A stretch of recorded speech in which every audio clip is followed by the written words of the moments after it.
감사원이 선거관리위원회의 특혜 채용 의혹에 대해 실시한 직무감찰이 헌법기관이 선관위의 독립성을 침해한 거란 헌법재판소 판단이 나왔습니다.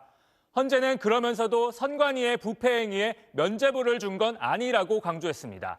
이 결정이 대통령 탄핵 심판에 영향을 줄 수 있는 건지 김지욱 기자가 설명하겠습니다.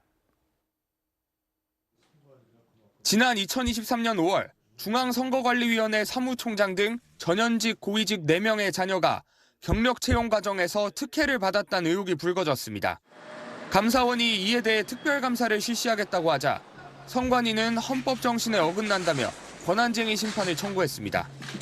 헌재는 이 사건에 대해 재판관 전원 일치 의견으로 감사원 직무감찰은 위헌이라고 결정 내렸습니다. 헌법은 국가에 대한 회계검사권과 행정기관에 대한 직무감찰권을 부여하고 있지만 헌법기관인 선관위까지 직무감찰 대상에 포함되는 것으로 볼 수 없다고 판단한 겁니다. 그러면서 대통령 소속기관인 감사원이 선관위를 직무감찰할 수 있게 된다면 선거관리의 공정성과 중립성에 대한 국민 신뢰가 훼손될 위험도 있다고 지적했습니다. 헌재는 그러면서도 이번 결정이 선관위의 부패 행위에 대한 면죄부를 주는 건 아니라는 점을 분명히 했습니다. 이에 대해 감사원은 관행과 현실에 비춰볼 때 납득하기 어렵지만 헌재 결정을 존중한다고 밝혔습니다.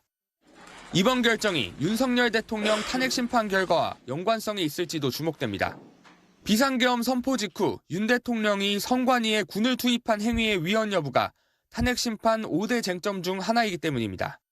선거관리위원회가 헌법상 고유한 중립성과 독립성을 부여받고 있고 그것을 훼손하면 헌법 위반이라는 판단이 충분히 유의미하게 참조될 수 있을 것이라고 생각을 합니다.